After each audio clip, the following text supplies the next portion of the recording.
first time I came to Seed, I remember thinking that this was the biggest waste of my life. That I had a summer of only 8 weeks and away from the classroom, away from teaching, and I wanted to spend it resting on a beach with a cold beer in my hand. And coming here, I thought, I know about diversity. I am diversity. How could I learn more? And in the space of that first week here at Seed, I was humbled because I realized that my story mattered, that I didn't have to qualify it or explain it or rationalize it or apologize for it. And in that moment, that began the change for me. It touched me that we could have such conversations and there was still a surrounding of peace. There was still tranquility in the atmosphere.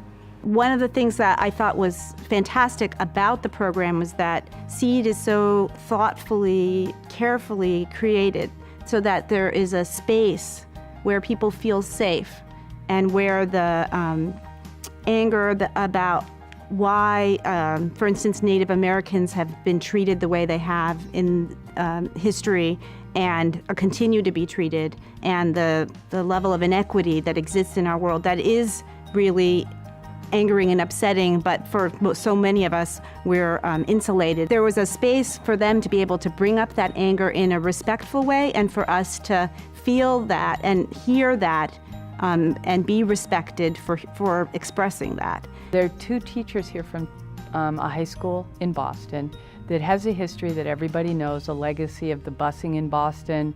I grew up in Boston, so I'm very familiar. I was a teenager then. Some issues came up around a video that was made and went on YouTube that had kids from that school making racist comments about other kids. And so the school sent 2 teachers here. One of the teachers is the director of the Air Force Junior ROTC program at that school. It exceeded my expectations in that I didn't leave traumatized. I left enlightened and encouraged, and I left with more tools, and I left with more activities to do with the students, more activities to do with my colleagues, whether informal or not, but it's a Seed family, and it grew and extended in the district, and even today there's still that vine that wraps through the district of those that participated in Seed. I was not prepared for how upset they would be and how upsetting it would be for me as a person who has benefited from white privilege and yet is also can relate to them because my father is of color. And it's been a really great thing that Seed has allowed me to hear those things and by it change the way that I am in the world. And instead of just kind of going along with the flow of racism, becoming an active ally against it.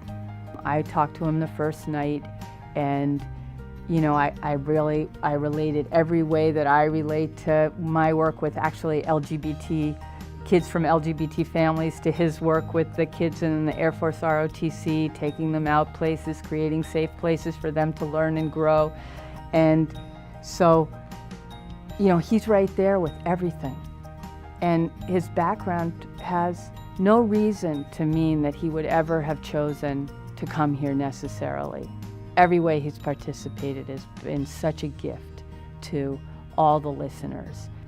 What I always think in my work is we're all gonna change. We're all gonna move toward each other a little. I'm not gonna change you any more than you're gonna change me, but we're gonna move together